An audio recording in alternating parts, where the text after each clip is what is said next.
Welcome back everyone to another Potential Realized Athletic Enterprise video. What we have for you all today is part 2 of our 3-part series focused on back pain and how to handle it. This video is going to focus on a movement called a hip hinge. Now, a hip hinge is an extremely important movement pattern. It teaches us how to properly disperse our weight anytime we bend over. It teaches us the proper place to bend. We want to make sure that we're bending at our hip hinge and not at our lower back or rounding our lower back out. In most of my experience with personal training clients, the hip hinge is something that's new to them. So hopefully this is information that you guys get a lot of value out of. Make sure you practice this. Don't just watch the video and go, oh, that was neat, and then never do it if you have back pain. Make sure that you do this regularly. Now, as you can see, I'm holding a broom here. We want to make sure that we have a long, rigid object that goes from about our navel to the top of our head. We're going to use a tool like this to go through our hip hinge exercise. So broom, mop, walking stick, anything like that will do. So we'll go ahead and take a second and allow you to grab your tool. As always, please make sure to like the video and subscribe to the channel so you don't miss out on any information that will help you reach your potential. We'll have part 3 on our back pain series coming out very soon for you guys. That's going to focus on some stretches and exercises that will help us alleviate our back pain and reorganize our body and help us learn better movement patterns. So make sure you guys stay tuned for that. Go ahead and grab your tool and we'll get started. All right, everyone, now that we have our tool in hand, we're going to start our exercise by learning where the hip hinge should happen or where it should take place. So what I'd like you to do is post out on your tool, your walking stick or your broom. Now you're going to pick up your inside foot. So you have your post, inside foot, and outside foot. What I'd like you to do is pick up your inside foot and notice where you bend at the hip naturally.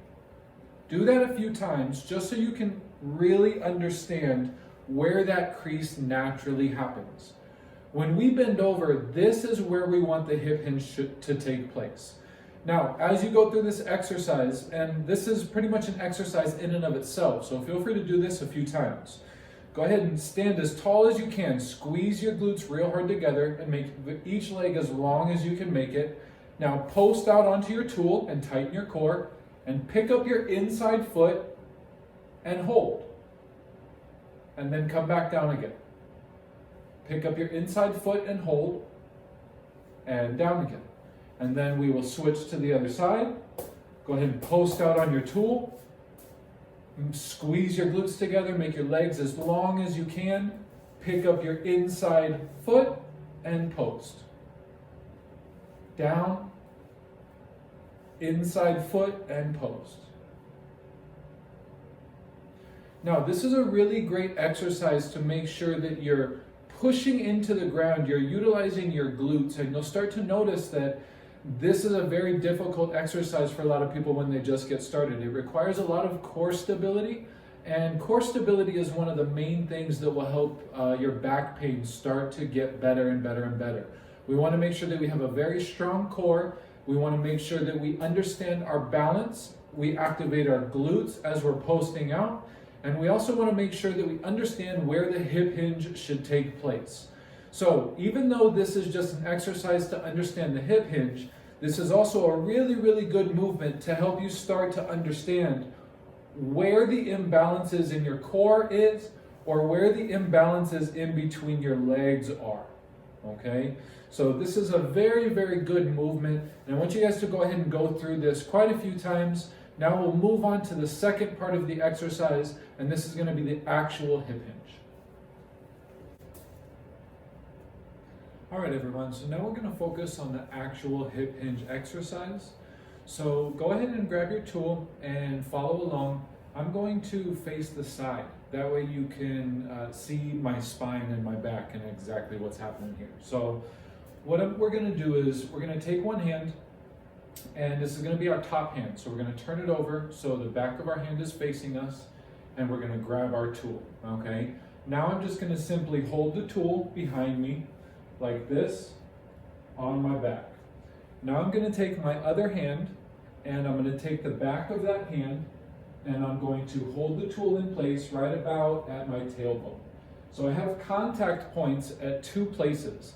I have a contact point at my upper back and at my lower back. So here and down here, okay?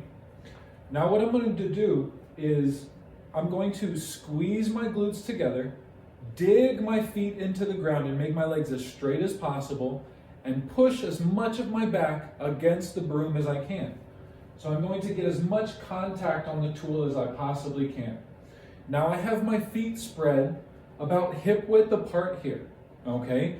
Now, remember where our hip creases when we pick our knee up. What we're going to do is, keeping as much contact on the broom as possible with my back, I'm going to shift my weight backwards, keeping the tension in my glutes, and keep the contact point at both places.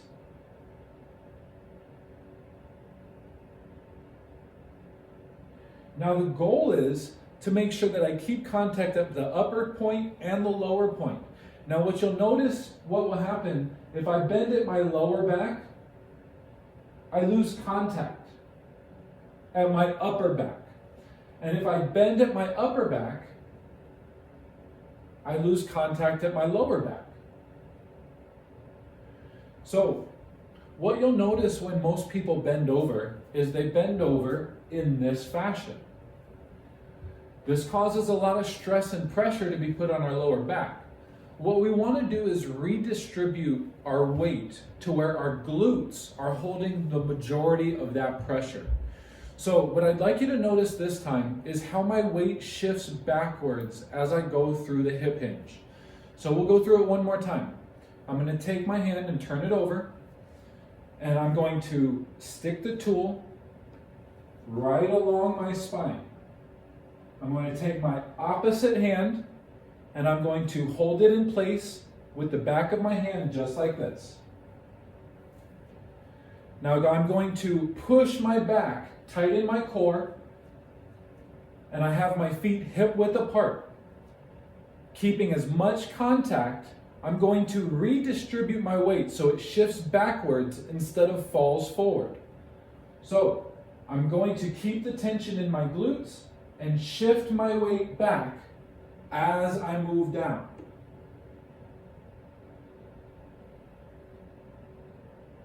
What I'm not doing is bending forward and keeping the weight on my toes. This causes me to lose contact at the bottom. What I want to do is keep my back flat and kind of kick my butt back.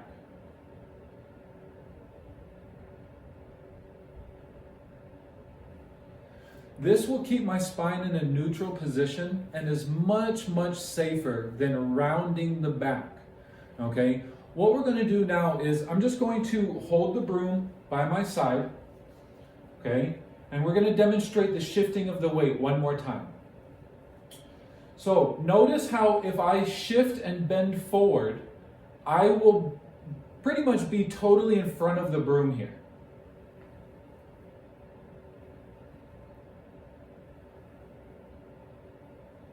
Now, if I shift my weight backwards as I move down, you'll notice that the broom pretty much stays in the center of my body the whole time.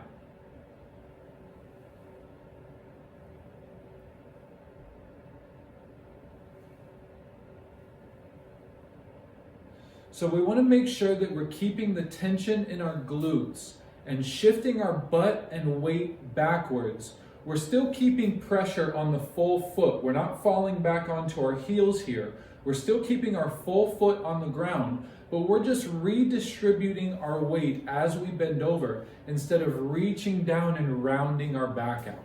So this is the proper way to perform the hip hinge, and I want you guys to go ahead and practice this as many times as possible.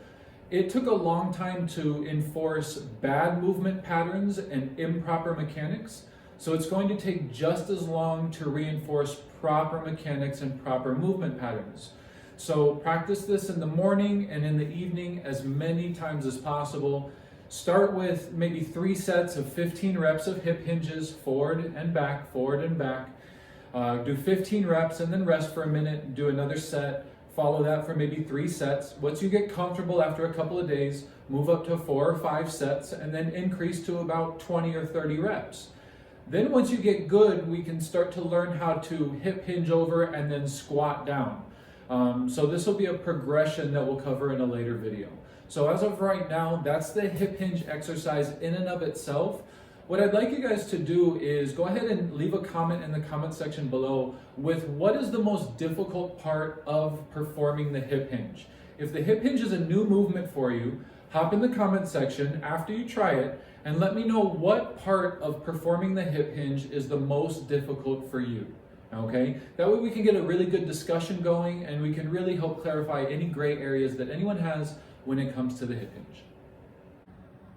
All right, everyone, so that was part 2 of our 3-part series focused on handling and dealing with back pain, and this video was about our hip hinge.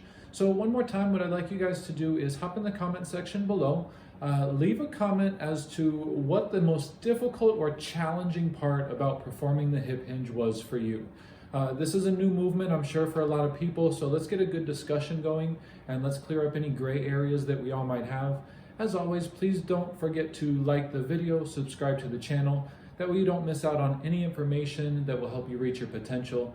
And part 3 of our 3-part series is coming soon, and that will be covering some stretches and simple exercises to help kind of reorganize our body and teach us better movement patterns and really help alleviate some of those back pain symptoms. So I really hope this video helped. Thank you guys so much for tuning in to another production, and I'll see you next time.